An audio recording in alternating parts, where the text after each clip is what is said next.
ओम नमः शिवाय, जय महाकाल। आप सबको पता है कि कल है शनिवार का बहुत ही विशेष दिन और आज के टाइम पे लोगों के घर में लोग बीमार बहुत ज़्यादा पड़ रहे हैं। उनके सारे पैसे दवा में लग रहे हैं, बीमारी में लग रहे हैं। अगर आपकी ये समस्या है तो ये वीडियो आपके लिए है। पूज्य गुरु जी की कथा से सुन के बहुत अच्छे से बताऊंगा।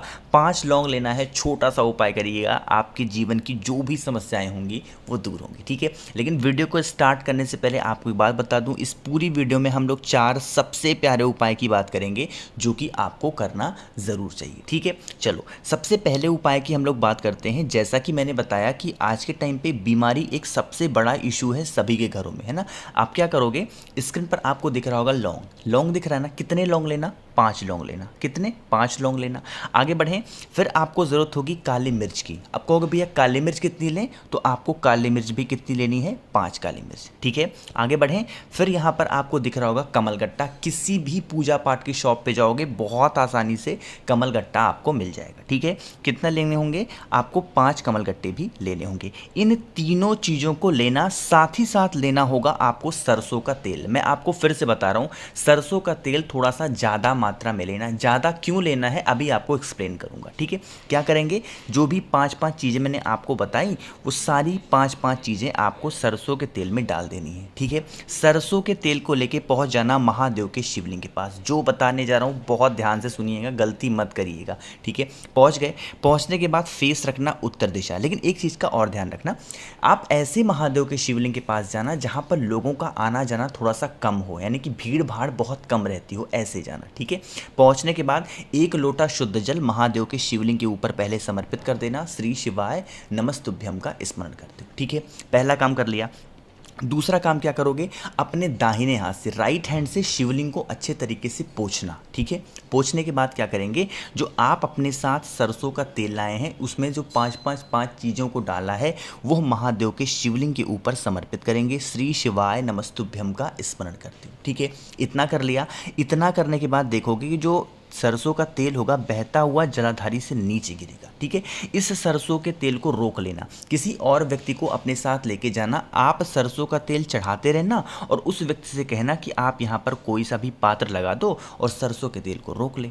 ठीक है, जितना भी सरसों का तेल आपके कलश में या फिर किसी भी पात्र में रुका हुआ है उसको लेके आप अपने घर चले जाना। ठीक है, घर जाने के बाद जो भी व्यक्ति आपके घर में बीमार होगा सबसे पहले क्या करेंगे, पहुंच करके उसकी नाभि में सबसे पहले 2 बूंद सरसों का तेल लगाएंगे। ठीक है, और जिस भी पार्ट में, बॉडी के जिस भी अंग में उसको दिक्कत होगी उस अंग में आप उसका मालिश करना स्टार्ट कर दीजिए। अब मालिश कहोगे भैया कितने दिन करेंगे, जितना ज़्यादा सरसों का तेल आप लोगे उतने ज़्यादा दिन तक मालिश कर पाओगे। ठीक है, इस चीज़ का ध्यान रखना, इसीलिए मैंने कहा था थोड़ा ज़्यादा सरसों का तेल लेना। देखो वेस्ट तो जाना नहीं है क्योंकि आप उसको उठा के लाना ही लाना है, मालिश करना ही करना है, तो थोड़ा ज़्यादा ले लो, ज़्यादा दिन तक चलेगा। ठीक है, बात आई समझ में। तो इतना करके देख लीजिएगा, आपकी जो भी बीमारियाँ होंगी, आपकी बॉडी के जो भी पार्ट होंगे ना जिसमें बीमारी है वो दूर ज़रूर होगी। अब कहोगे भैया हार्ट में प्रॉब्लम है तो आप अंदर तो लगा नहीं सकते हो, है ना, तो बाहर जैसे लेफ्ट साइड हार्ट होता है तो उस साइड हल्का सा मालिश करना। ठीक है, चलें आगे।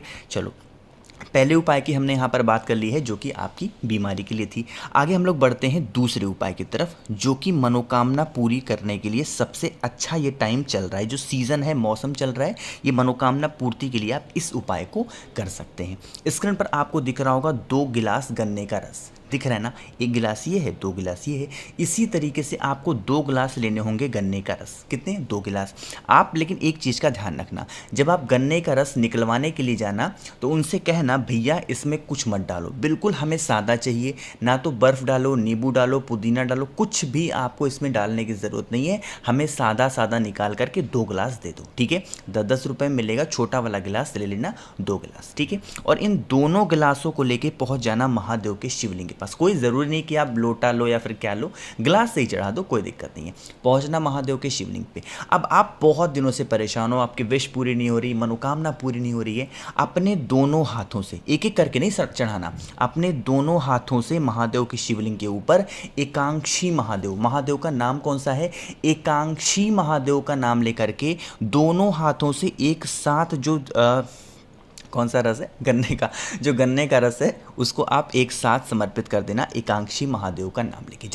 जब समर्पित हो जाए गन्ने का रस, हाथ जोड़ना, महादेव से प्रार्थना करना, महादेव हमारी ये विश है, मनोकामना है, पूरी नहीं हो रही है, आप हमारी इस कामना को पूरा कर दें। ठीक है। गन्ने का रस चढ़ाने के बाद 1 लोटा शुद्ध जल तांबे के लोटे से महादेव के शिवलिंग के ऊपर समर्पित कर देना। श्री शिवाय नमस्तुभ्यम का स्मरण करते। ठीक है, बात आई समझ में? तो 2 बहुत ही प्यारे उपाय की हमने बात कर ली है। आगे बढ़ते हैं हम लोग अपने तीसरे उपाय की तरफ। लेकिन अब इस उपाय को बताने से पहले आपको हमेशा की तरह करना होगा वीडियो को लाइक, और जो भी लोग अचानक से चैनल पे आए, मेरी आवाज़ पहली बार सुन रहे हैं, तो चैनल को सब्सक्राइब करिएगा। ठीक है, चलो आगे बढ़ते हैं। अब बताते हैं कि इस उपाय को करने से बेनिफिट क्या है, फ़ायदा क्या है। देखो, इस उपाय को करने से भी आपको फ़ायदा होगा बीमारी के लिए ना। मैं ज़्यादा उपाय बीमारी का इसलिए बताता हूँ क्योंकि सबसे मेन कॉज होता है, सबसे मेन इशू है हर एक घर का बीमारी। क्योंकि बीमारी खत्म हो गया ना तो हर इंसान सुखी सुखी रहेगा। ठीक है, चलो स्क्रीन पर आपको दिख रहा होगा कलश, तांबे का लोटा।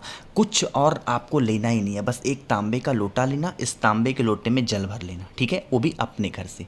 अब जो भी व्यक्ति आपके घर में बीमार है, जो भी व्यक्ति बीमार है, उसके ऊपर से 7 बार घुमा लो। कितने बार? 7 टाइम्स घुमा लो। अगर घुमा नहीं सकते हो तो बस इस बीमार व्यक्ति के हाथ से एक बार उस कलश को टच करा दो। ठीक है, टच कराने के बाद उस कलश को लेके पहुंच जाना महादेव के शिवलिंग के पास। ठीक है, फेस रखना उत्तर दिशा यानी कि नॉर्थ डायरेक्शन, और पूरा का पूरा जल महादेव के शिवलिंग के ऊपर तुमरुका जी, किसका नाम? तुमरुका जी का नाम लेकर के पूरा का पूरा जल महादेव के शिवलिंग के ऊपर समर्पित कर देना। समर्पित करोगे, ये जल बहता हुआ जलाधारी से नीचे गिरेगा। इस जल को थोड़ा सा रोक लेना, 1 चम्मच रुक जाए, 2 चम्मच, जितना भी आप रोक पाए रोक लेना। रोकने के बाद फिर उस कलश को लेके चले जाना, जो भी बीमार व्यक्ति उस कलश को टच किया था, छुआ था, और उसके हल्का सा मस्तक पे लगा देना और उसको 2-4 बूंद आचमन करा देना तुमरुका जी के नाम से। ठीक है, हफ्ते में 1 बार या फिर हफ्ते में 2 बार इस उपाय को करके देख लेना। जो भी व्यक्ति बीमार होगा उसकी बीमारी धीरे धीरे करके खत्म होना स्टार्ट हो जाएगी। ठीक है, बात आई समझ में? आगे बढ़ें तो 3 उपाय की हमने यहाँ पर बात कर ली है। आगे बढ़ते हैं इस वीडियो के सबसे आखिरी उपाय यानी कि चौथे उपाय की तरफ। अब ये जो चौथा उपाय है ये भी आपकी मनोकामना पूर्ति के लिए है, और सबसे बड़ी बात ये है कि यह उपाय भी आपको सरसों के तेल से करना है। लेकिन जो मैंने पहला उपाय बताया था उसमें मैंने बताया था सरसों का तेल ज़्यादा लेना है, लेकिन इस उपाय में सरसों का तेल बहुत कम मात्रा में लेना है, मतलब कि आधी कटोरी से भी कम आपको लेना होगा। क्या लेना है? सरसों का तेल। अब देखो, इस सरसों के तेल को लेके चले जाना महादेव के शिवलिंग के पास। जो बताने जा रहा हूँ उस चीज़ को सुनिएगा, बहुत आसान सा उपाय है। ठीक है, पहुँच गए।